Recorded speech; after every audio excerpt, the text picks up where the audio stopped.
So good afternoon, everyone. Welcome to the State of the Workforce in 2026, Leadership, Talent, and Opportunity. We are so pleased to have you join us today for what promises to be a timely and important conversation on the evolving workplace and the future of women's leadership. So I'm Gwen Young, the CEO of Women Business Collaborative, and I am honored today to be joined by an exceptional group of leaders: Subha Barry, the president of Seramount; Cid Wilson, the president of HACR; and Cheryl Rosario, the head of diversity, equity, inclusion, and corporate responsibility at Munich Re. Welcome, Cid, Subha, and Cheryl. Thank you. Great to be here. It's a pleasure to be here. Yes, pleasure to be with all of you. So each of you brings deep expertise and a powerful perspective on how organizations can drive meaningful change.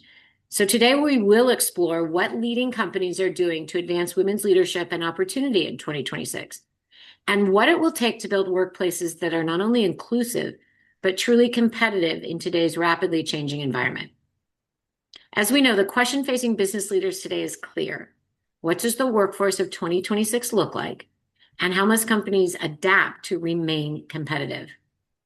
And the stakes are higher than we may realize. In the first half of 2025 alone, nearly 500,000 women left the US workforce, the steepest decline in more than 40 years.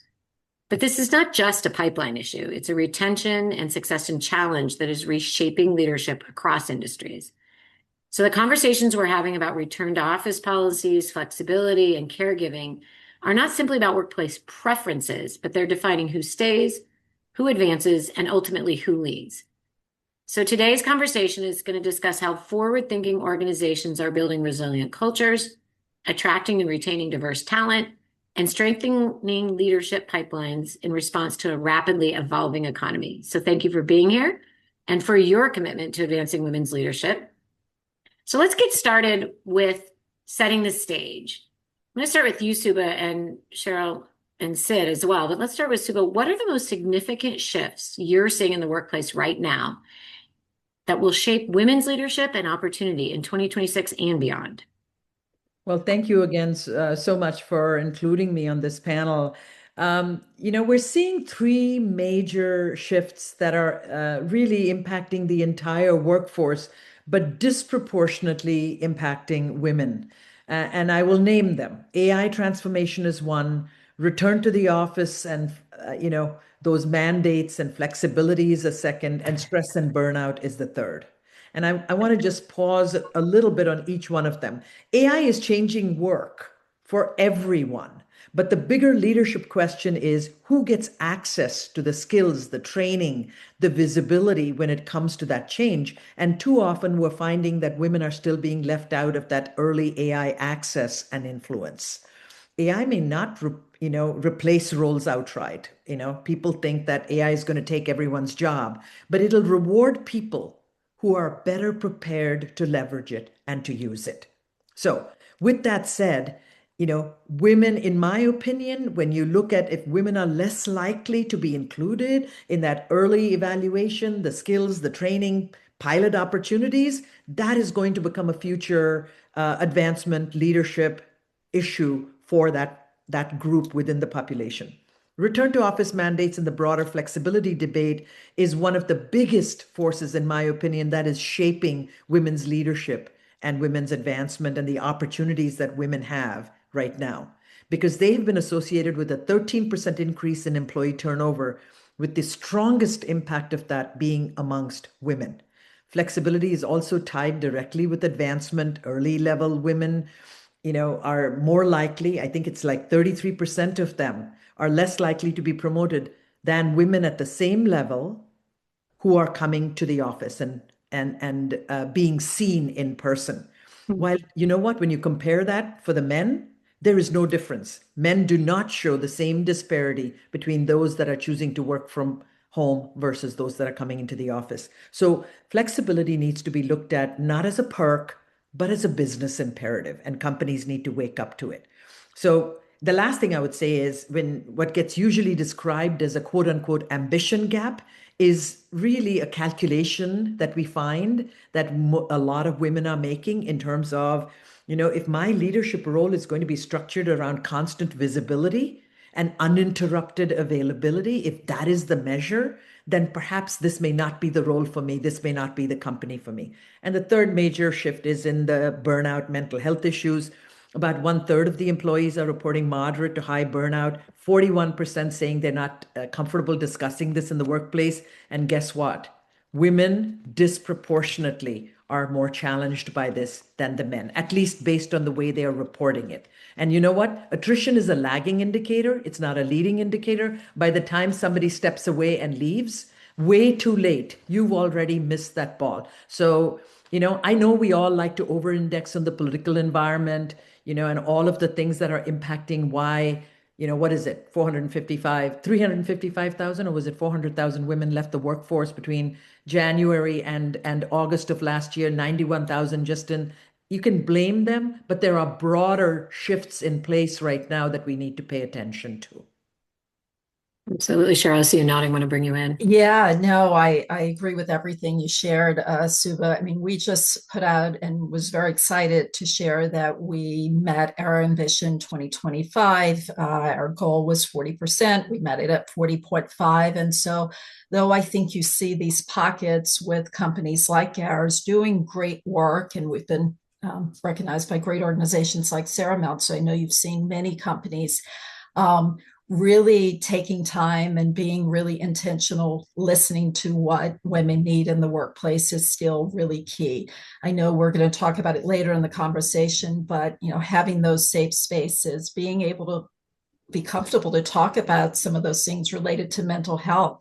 We're even seeing a bigger movement with menopause and other conversations that used to be very taboo in the workplace, a much more openness to it. And we have to see more of that and that flexibility in order for women to succeed. And I would say especially at the more senior levels, we see in those numbers women often moving out of roles and having to make some really tough decisions because they are struggling or they're juggling so many things beyond the day-to-day workplace. So great things happening and great success and wonderful programs in many of our organizations.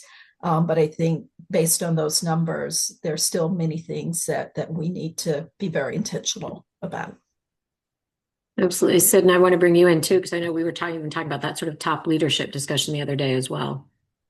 Yeah, well, first of all, thank you, Gwen, and great to be on this panel with Cheryl and Subha. And thank you to Women's Business Collaborative for putting this together. So at HACR, the Hispanic Association on Corporate Responsibility, we've been around for 40 years, and we've been very intentional with our mission-driven work of advancing inclusion in corporate America. We put a lot of emphasis on the corporate culture and who controls that corporate culture, which is usually those very senior and executive leaders. And when we interact with CEOs, and I and my team interact with anywhere from 200 to 300 CEOs per year in the US and around the world when we go to these conferences, here's some of the common things that we share with the challenges facing women, and in particular women of color. Who often have an even greater disproportionate gap between them and mostly white men. So number one is that we see that there is a major drop off in what we call the 5 power paths of corporate America. The path to either legal, operations, finance, marketing, or technology. When you look at those paths, and the reason why we define those 5, because those are the 5 that have the highest likelihood of becoming a future CEO. So if you actually break that down, you will find that chief marketing officers are among the most diverse. It's about half and half men, half women. Once you start going to general counsel, it goes to about 33% women and the rest are men. When you get to chief financial officer, it drops to 18%. Chief Technology Officer, 17%. Chief Operating Officer, only 12%, which is why it's no surprise that 11% of all Fortune 500 CEOs are women. So when we look at the fact that there needs to be intentionality by corporations, by their C-suite, by their boards, to make sure that not only are they thinking about inclusive strategies, but inclusive strategies in those power paths. Because we also know that there is a correlation between those power paths and later serving on corporate boards. And when you look at the fact that the corporate culture is governed by the board and the C-suite, usually the CEO and the executive committee, you can see how it trickles down to address some of these common challenges. Because among the challenges that we hear that often get talked about is number one is women are less likely to be put on a corporate rotation system. This is the system that is well known in corporate America, where you do 3 years in one area, 3 years in another, and then you rotate because we know that the path up the ladder isn't a linear path, it's a zigzag. And men are more likely to be put on those paths. Secondly, is women are less likely to ask to relocate. So the assumption that many corporations will do is that they won't ask the woman to relocate if they feel that there are more layers to get the okay. The man is assumed that you tap their shoulder and say, "I want you to relocate," and it just gets done. And that's a poor corporate culture for companies to assume that women are unlikely to relocate. But the bigger thing is that even for those that do need to relocate, how do you make sure that the culture is an inclusive lens, that it's not a male lens of all these soft skills? Do you play golf? Do you like Formula One? Do you like polo? Do all these things that often lead to those sponsorships that are in those higher positions? Because corporate America needs to acculturate to us, not ask women and people of color to assimilate to an ancient corporate culture that we know does not work. Because when you look at the difference between the positions that are qualified positions, early career to mid-level, versus the positions that are senior and executive levels, which are sponsor driven, versus boards, which is credibility driven, sponsorship and credibility are all subject to bias. It's not subject to your qualifications, subject to the bias. And this is why the work that we do is how we change the culture so that way we can not only increase the number of women in the power positions, we can increase the number of women as CEOs. So I want to bring you in and go, Cheryl, go ahead. Sorry, I was just going to add one thing, mentioning the intentionality that is spot on. And I think some of the programs we've had in place, and again, I know many companies do. We have one that's the oxygen program, one that's hydrogen for more senior leaders. But being very intentional, because you're right, you see pockets of HR, which tends to be heavier with women, and then seeing some of the other departments, which there's definitely more male representation. So through programs like these and through the rotations and looking for those stretch project opportunities so that you are giving that visibility to women throughout the organization is so key. So and it's not just the job of the woman within the organization to try to create that intentionality, but really having leaders and sponsors to be involved and engaged in that process. Absolutely. And I want to, push on that too, because we're coming into that sort of discussion of, you mentioned two different things. It's a retention versus a pipeline issue, right? And I know, Subha, a lot of what you talked about is just as much retention, as it is pipeline, which I think is incredibly important. And that helps us interpret the data, right? True. Absolutely. So, when you look at the data, you talked about, I mentioned nearly 500,000 women left the workforce last year. Everybody that made headlines, how many Black women left the workforce? And that's alarming. And you have a Gen Z coming up that thinks that, geez, the issues around women in the workforce, that's been solved, Why are we going back to relitigate that? And what they don't understand is it is such a fragile progress that it is so easy to get undermined. And that number that we saw last year should have been a shocker for all of us to say how quickly that unraveling can happen. And again, it's easy to say, well, they worked in the government and the government laid off all these people and they were in DEI and DEI departments were dismantled. We can always find those excuses, but then what we forget is that there are systemic issues inside that companies can absolutely help to reimagine and solve for. And that is where we should be focusing on, is systematically how do we fix this as opposed to figuring out where to assign blame. So if I can build a little bit on this, is that this is where corporations, again, need to move away from an ancient corporate culture that doesn't support women and doesn't support people of color, especially women of color. So let's take the example of when you have someone that needs that work-life balance because they're raising a family. It's common in communities of color, particularly for Latinos, that we may be in a multi-generational family, and and so when you're looking at something like a rotation system, the question is, does it require a complete upending Yeah. from one location to another? Or do you do these assignments where they're there for a certain period of time? Because the goal is to give the person experience. But the old ancient culture says you must completely relocate your whole family. If you're in a multi-family, certainly that may be discouraging. But the reality is you don't have to do a complete full relocation in order to get the same level of experience. Yep. And when you look at other initiatives, so one thing that we share with companies is, tell me who you, the CEO, sponsors, and I'll tell you your commitment to diversity, equity, and inclusion. It's very common that CEOs will say, "Well, let me send my Latinos to Latino conferences, Black women to Black women conferences, Asian to Asian conferences, other LGBT to those conferences." But when the CEO goes to their annual industry association conference that they attend every single year, they almost never miss it. Who do they bring as part of that delegation? I recently came back from my eighth trip to the World Economic Forum in Davos, Switzerland. The World Economic Forum has a policy that they have what they call these five white badges. Anyone that's been to the WEF understands what I'm talking about. Of those five, one of them must be a woman.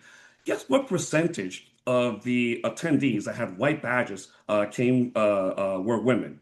23%, maybe 24%, barely the minimum, which means that even at a conference of that level, even at these other major industry conferences, there is not that level of intentionality of who you bring, even when you do have women and people of color in the C-suite who are not being included. So corporate America needs to be intentional about how they can think about their inclusion strategies. And yes, you have to think about diversity, equity, inclusion, and intentionality. We call it DEI square, which means that you're not slowing down, backing down, turning around, or slowing down. You're doubling down by being intentional because you know that this is the path to business success. And Sid, the other thing that's happening with women is, one of the pieces of data I always share is early in the pandemic, at the start of COVID, we were actually really looking at how responsibilities at home were split when you had both parents. Let's assume it's mom and dad at home. Okay. How was that split? In the start of the pandemic, the split was something like a 55-45, because you had all kinds of things at home. You had to homeschool the kids, and you had to, provide for any other care, shopping, grocery shopping, cooking, cleaning, everything had to be done, inside the home and the family. Guess how long it took for it to go back to the 80-20 split that usually seems to be the norm? 3 months. 3 months. 3 months. So I want that to sink in, because what we are finding is disproportionately the burden of not just parenting, but caregiving. Because now we have, families that have to care for the elderly even as the children grow, you still have to continue to sort of pick up the caregiving, not just for your immediate family, but sometimes extended family in the communities of color. Women are taking something like 65% of that burden. And when you look at that number, they rank flexible work as being the single most important factor for their long-term professional sustainability. So, they don't lack in ambition. It is a structural problem. And that broken rung, especially in mid-career when these things collide, means these women don't stay in the pipeline long enough to be able to advance, not because they're not capable, not because they're not able or ambitious, but because the system is not serving them well. And to your point, there are so many, it's like death by 1,000 cuts along the way. But so what companies are now saying is we need to pick up and look at this and do something about it.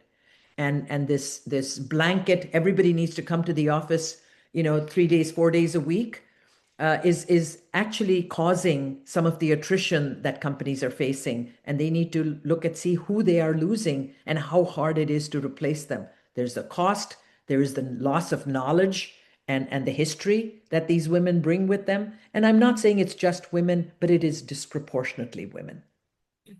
And I'm happy to say we've continued with the 40 to 50% of the time back in the office, whatever that means to you. And I think that piece has been really, really key. Certainly there are teams and pockets that have decided that for them, they want to come in on Tuesdays so that they can interact and have those conversations in person. But in general, everyone gets to decide what is best for them so that they can work around their schedules and really, be able to use that flexibility to be able to manage the other areas of their lives. And so I think that flexibility is really key. I did want to go back to something Cid mentioned about the conferences, and we talked a little bit about this during our prep. You're absolutely correct of, CEOs bringing others along with them to those conferences that often women, people of color, other groups aren't at. And then I would add the flip side. One of the things that we've done that we've seen be very successful is to bring others into rooms like the conferences that we're sponsoring that's often catered to African Americans, often catered to Hispanics, Asians, the LGBTQ plus community, whatever it may be. And being in a room that you're often not in or you don't typically identify with that group also has been really helpful so that people can really understand, what often many of us who identify as diverse experience, but also just being able to listen and really hear the needs of that community. So I think your way works, but certainly the reverse as well. Which actually leads me into going back to sort of that intentionality and leads me into, BRGs and ERGs, so business resource groups, employee resource groups. What's shifted? What's happening now with those? What's changing? Cheryl, I want to start with you. Sure. So they've been around forever, right? We've seen different versions of the names, but they've always have served a really good purpose. But I think so key now more than ever, and I know a lot of the studies coming out of Seramount had shown this as well. First of all, these are tough times for people right now, and people really look for those spaces of belonging. We have 10 employee resource groups, but whether you have 3, 5, 10, they really create that safe space. So I think that has been one of the main components of ERGs and continues to be, and more important than ever. But to relate to our conversation, they're serving much more as a place of visibility to be able to have impact on the company and the bottom line. There was a shift from ERGs to BRGs for many companies so that they could align their goals more with the business. And that's great. But we still weren't seeing, there's one thing changing the name, but are people actually really doing those projects that have impact? One of the ones that we've been recently successful with was with our Veterans in Action group, who noticed that we could have an improvement in our military policy to be able to offer more flexibility to our veterans and folks that are still involved in National Guard to be able to take that time off without using a lot of their regulars. So we enhanced that PTO policy, and that came right out of our Veterans in Action group. Our executive sponsor of that group happens to be a woman, and as some of the things that Subha has already shared, having to take extra time, your sick days or other things that you might have needed for your family, having that barrier removed now has been really, really helpful. So that visibility of being able to take on those projects, see gaps, and be able to address them has been really great through the ERGs. The other thing is intersectionality. Yes, we may have the one that people identify with, but we're seeing much more collaboration with our working parents and caregivers and our WIN group. We recently started a ERG focus on people with disabilities, having women to be able to talk about from WIN about children that they have with the disability and being able to share in that space with that group and bringing the working parents and caregivers group. It's been really beautiful to just see the collaboration and the interaction. So again, that sense of belonging, not just with one, but across many. And then I'll just add, definitely from a career standpoint, not only being able to work with the business or suggest policy changes, but the visibility alone, especially at the executive sponsor level, these opportunities give the ERGs, they may speak at a board meeting and chat about some of the work that they're doing. They may lead a project or participate on a panel with one of our partners like WBC. So that visibility, both internally and externally with ERGs, can really be helpful in the development process. Some great examples, Cheryl, that you've offered as to what Munich Re has done. What's interesting about it is that you have to think about expansive opportunities, whether as a member or as a leader for an ERG, BRG, as being a stepping stone to having a broader opportunity in your career. The ability for you to both be able to do the strategic thinking and the execution and then be able to showcase it and present it, all of that adds up, like you said, to the kinds of visibility that leads to career advancement. And the other thing that you mentioned that we've also noticed is how many companies are now looking for ways to bring all of their employees together, whether it's around issues of parenting, caregiving, and that cuts across, generations. And it's been remarkable. Sometimes the parenting is not just the parents. They may be grandparents who are in the workforce who still part-time help to care for the grandchildren. So there is a way to bring your employee workforce together around these common issues. And what you talked about, parents of children with autism or learning to work with colleagues who may be on the spectrum, all of those are things that cut across gender, race, ethnicity, generations, and ultimately give people a common way to come together and, create culture inside the company that can be powerful drivers for the company. So companies are focused on being expansive in the way they think about it. And yes, in this current circumstance, there's a constant connection to what does this do for my company's bottom line. And it has been found that, they are usually the secret weapon that most companies have, the BRGs, ERGs, being able to leverage them, capture that voice, capture the creativity, the imagination, allows you to actually move forward as a company better than if you didn't have them in place. So if I can add on this with certainly what we have seen with ERGs and BRGs, and some have even started using inclusion networks to make sure that they are open to all. Which, by the way, most ERGs and BRGs have always been open to all. It's not something brand new. Anyone can attend an ERG or BRG. The difference now is this external environment as it relates to women and people of color. The one thing that I share with a lot of companies is that your ERGs and BRGs are your greatest tool for retention because it creates stakeholdership when you are a member of your ERG or a BRG. And the reason why is because the one thing that is important to remember is that people don't leave companies. They leave their supervisors. Yeah. And if they have a poor supervisor, it doesn't matter how inclusive it is if you don't make it a system-wide initiative with all employees, regardless of your background, so that supervisor that may not see you for who you are, where you can bring your full, authentic self into the workplace, then often this gets captured when ERGs and BRGs come together and say, this is something that the company needs to give attention.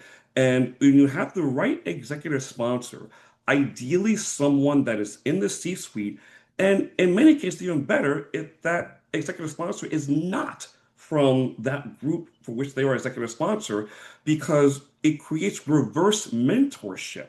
That Yeah. while the ERGs and BRGs are learning the strategies to add value to the business, think about how they move up.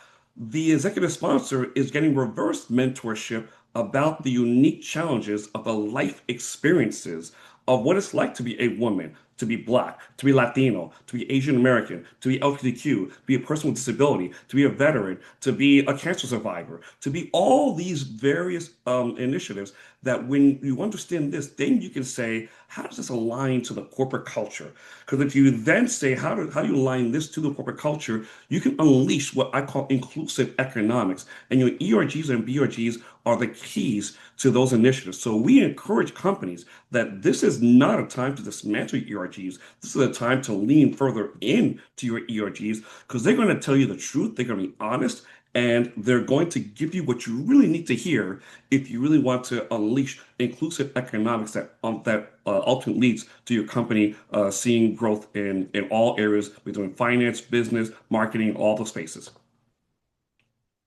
I love that. And I love that crossover because that goes back to the intentionality we were talking about 10 or 15 minutes ago about kind of that leadership development piece, right? Whether that's bringing people to the conference, whether that's getting across groups to talk about leadership, but that sort of, so you kind of alluded to that lonely at the top. So I want to kind of lean into a little bit of like leadership development, professional development, and how you can use sponsorship and the tools for that to really advance people to grow across the business. Well, Well, sure. I think the first thing is for everyone to understand that there are three layers of corporate America that the culture is very different. We often say that your resume gets you a mid-level manager job. Your sponsorship gets you into the executive or the C-suite. Your credibility gets you a board seat. And by the way, credibility is a function of your achievements multiplied by time, multiplied by visibility. The key thing is that sponsorship is very subjective. It's not only about can you do that higher ranking job, but am I comfortable with you in that job? And this is where companies need to be intentional of saying that if you're a CEO, and we all know, by the way, if you haven't heard this before, you also hear this now. Every CEO has a succession plan for every C-suite position down to three layers below they are. So if you take every C-suite position, chief HR officer, general counsel, CMO, CFO, COO, they know who the three layers below them. If those three layers are not diverse, I can tell you 5 to 10 years from now what your senior and executive positions are going to look like.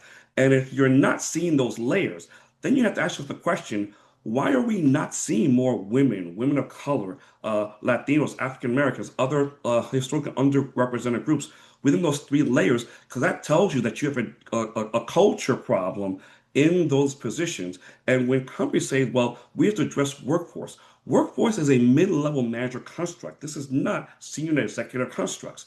And so when we understand that these are the things that have to happen intentionally, then we can address those challenges as to why someone who's maybe 2 or 3 levels is not putting someone on that path so that way we can continue to see more inclusivity because we know there's no question that women are qualified for every single position. We know that if women were 50% of the CEOs or the COOs or CFOs and all those other positions, that we would see a very different economic environment. And one last thing I'll say, Gwen, is that some of these challenges do require some public policy changes. But here's Yep. what corporations can do. Every company has a political action committee. Every company knows how they can influence these policies so that that way you can address some of the challenges that people face when they are going to outside of their workforce, which has an impact on what they do when they bring inside their workforce. But when you do that kind of strategy, you will see that that it will make a significant difference. So we're bringing you in. Yeah, but Sid, you made one point that I want to double click on. It's you said the transparency. When you look at who is in the pipeline, who do you have in the succession plan, making that advancement more transparent will then force you to make sponsorship more intentional. And if that can cascade down to the mid-career stage, think about, because we are finding that women of color, all these underrepresented groups are really getting to that mid-career level, which is where a variety of factors tend to derail them. You know, that is where it's important to treat hybrid work as a strategy, not just something that's a nice to have benefit for someone. So, redesigning work in a way that, you don't pay attention to it after the attrition has happened and after you're alarmed at, oh my God, 455,000 women left the workforce, and that is where they will realize in that mid-career, treating caregiving as infrastructure, not as a personal individual employee's issue or problem.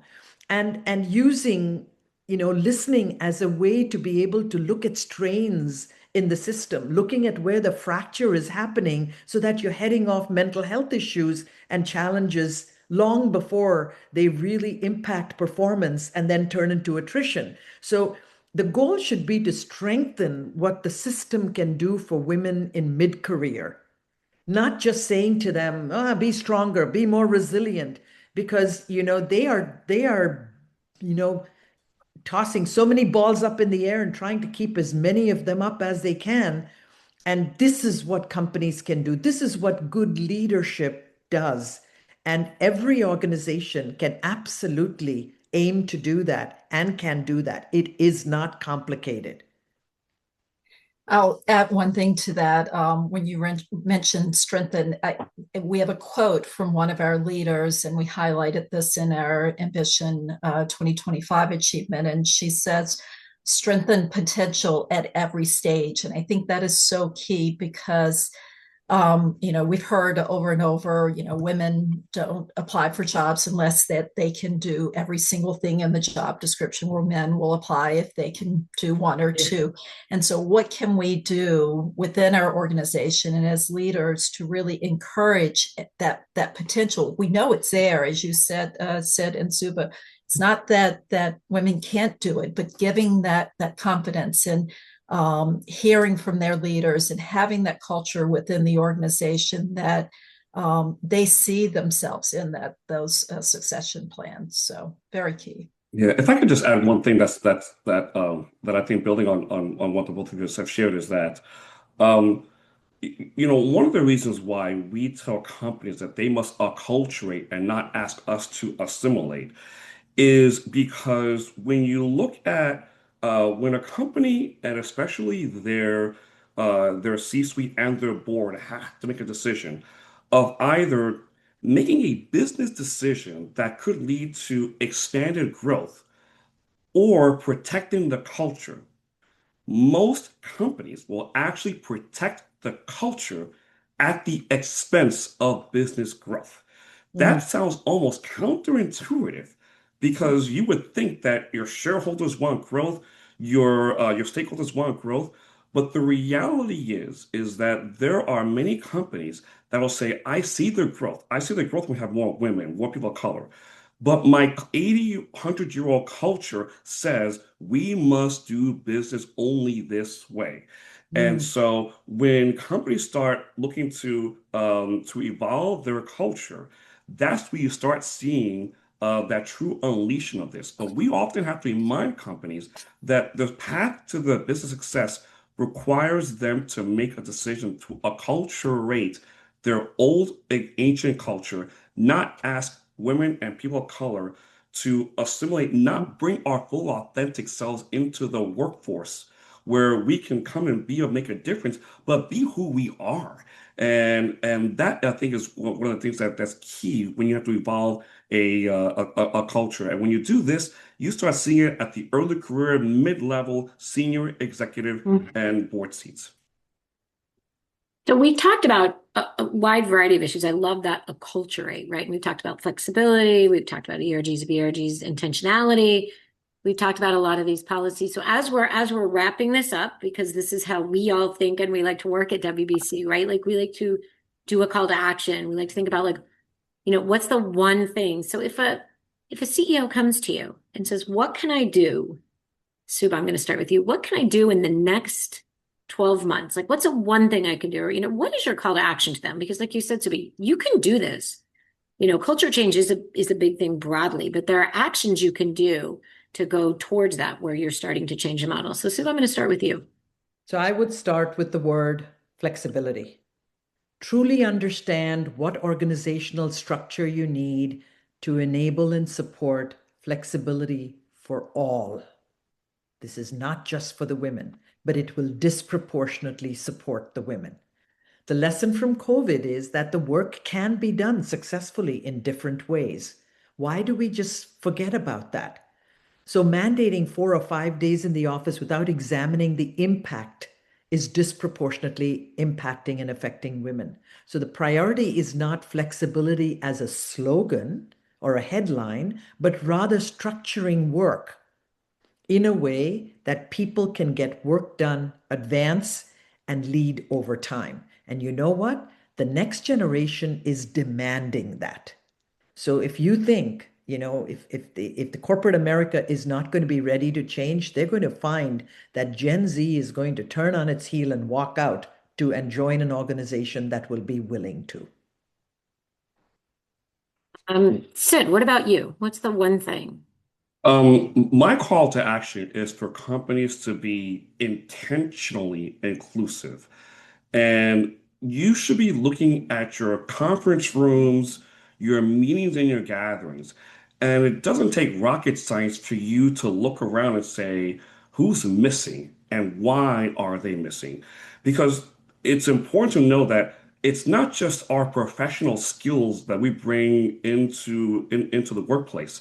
It's our life experiences as well, which could help companies to see things from a different eye and a different perspective, might even lead to them to make a different business decision based on the feedback from those that bring those life experiences, a particular life experience as a woman or as a person of color.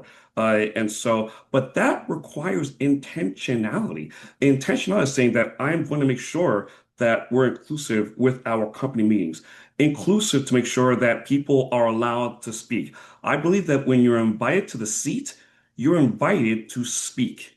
And you should have that kind of mindset in terms of who is in the meetings, because as you do that, then the inclusion begins to happen naturally. But it starts with that intentionality of who is in the room, who is in these gatherings, and also making sure that if someone is on a power path, that you don't assume that women or people of color will veer off the power path.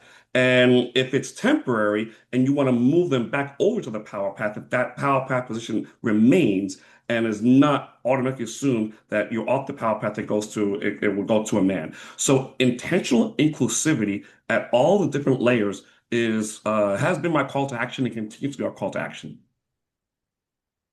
Cheryl, wrap us up here. Yes, I'll be brief. Show up, speak up, be the role model. One of the things that we hear often is when a CEO, when a leader is in the room speaking on someone's behalf, role modeling that inclusive leadership behavior, that others will as too. So don't be afraid to speak up and be the example. I love that, the flexibility, intentional exclusivity, and speak up. And as we said, I mean, we'll go back to where we started as we wrap this up, right? Like we know the world is changing, right? And Subha, you brought it. There's all these headlines, but we also know what to do. We know what to do. We have the lessons learned, whether that was from COVID. And the thing I always say too, as well, is, some of these things that are changing, tech and AI, are exactly the kinds of things we can use as the solution to some of how we could do this. I mean, one of the reasons we could do it in COVID is that we could be on a Zoom, on a call like this, and have a conversation. So let's speak up. Let's do this together. So for those in the audience that are not a part of Women Business Collaborative, we're always looking at where we're going, what the future looks like, and how we can do and build this together. So please join me in thanking our amazing partners and leaders from Seramount to HACR to Munich Re, and thank you all for joining us. And let's continue to be intentional, to speak up, and to role model, to show how we want the workplace to be so that we unlock, make these dynamic, economically empowered workforces, and as I say, develop prosperous communities. So have a wonderful Wednesday, and thank you all. Thank you, Cid, Cheryl, and Subha. It has been wonderful. Thank you.